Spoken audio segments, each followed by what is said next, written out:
तो Cushing syndrome के अंदर कल भी हमने बात की थी कि कुशिंग सिंड्रोम हम उसको कहते हैं कि जिसके अंदर कोर्टिसोल की मिकदार इंक्रीज हो, लेकिन मसला एड्रेनल ग्लैंड के अंदर हो।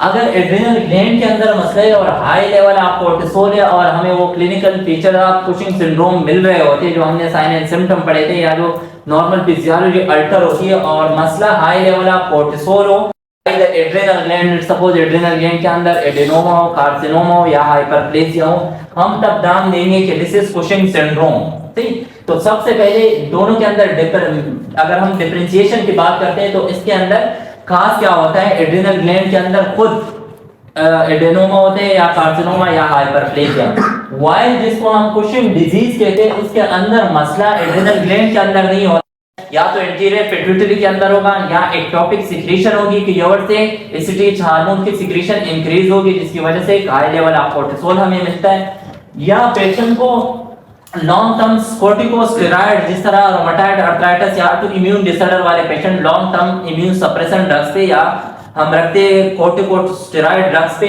या उस रीजन की वजह से अगर कोर्टिसोल का मिकदार इंक्रीज है उसको भी हम नाम देंगे कि तो डिफरेंशिएशन के लिए कोर्टिसोल के मिकदार कुशिंग सिंड्रोम के अंदर हमें इंक्रीज मिलता है और कोर्टिसोल के लेवल कुशिंग डिजीज के अंदर भी हमें इंक्रीज मिलता है। इसके अलावा कुशिंग सिंड्रोम के अंदर एसीटीएच लेवल हमें डिक्रीज या नॉर्मल मिल सकता है। क्यों?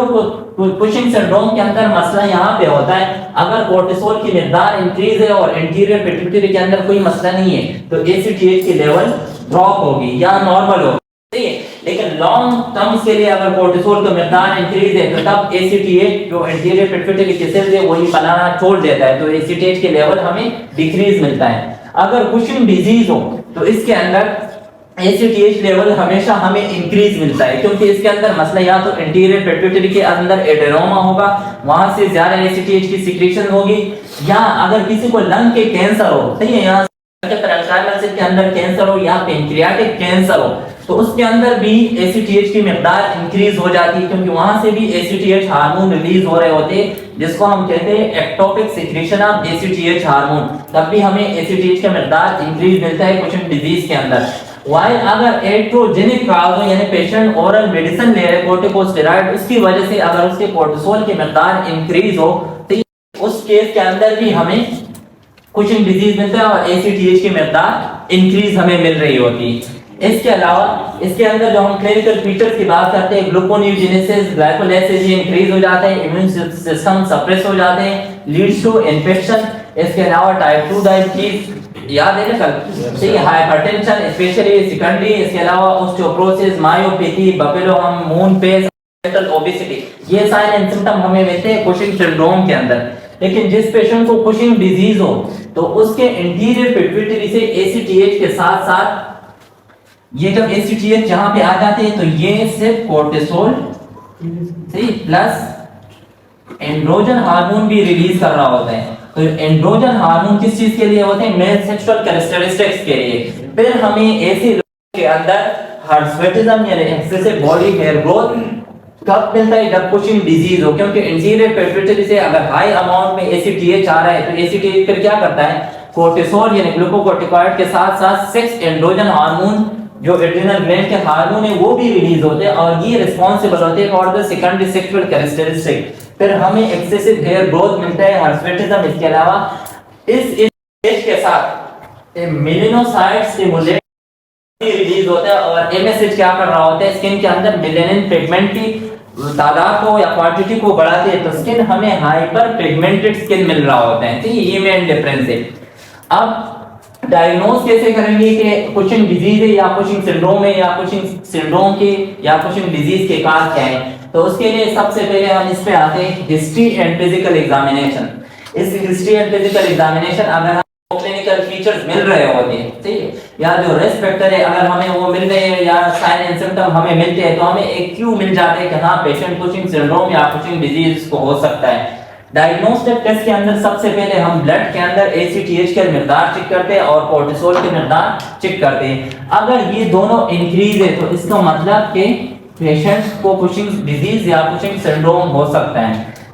नंबर पे हम डेक्सामेथासोन सप्रेसर टेस्ट करते हैं, उसके अंदर हम क्या करते हैं कि 1 mg डेक्सामेथासोन देते हैं। नॉर्मल पेशेंट को अगर ये हम दे दें तो ये कोर्टिसोल की मिकदार को बढ़ा देता है, सही है, कोर्टिसोल हार्मोन की मिकदार को बढ़ाता है। तो अगर कोर्टिसोल की मिकदार इंक्रीज होती है, नॉर्मल फिजियोलॉजिकल प्रोसेस है, तो एसीटीएच के हार्मोन भी डिक्रीज होगी नॉर्मल पर्सन के अंदर।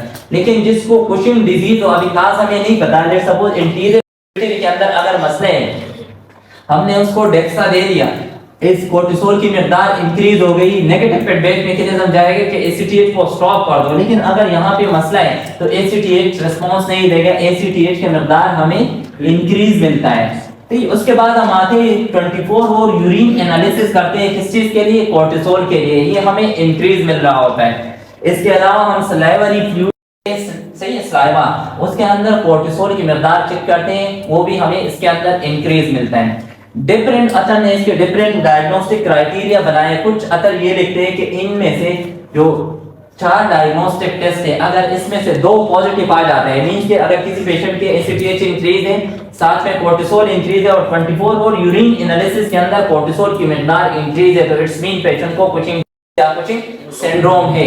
ठीक है, डिफरेंशिएशन वाले टेस्ट एमआरआई है, उसके बाद में बात करते हैं। लेकिन पेशेंट को कुशिंग डिजीज या कुशिंग सिंड्रोम है।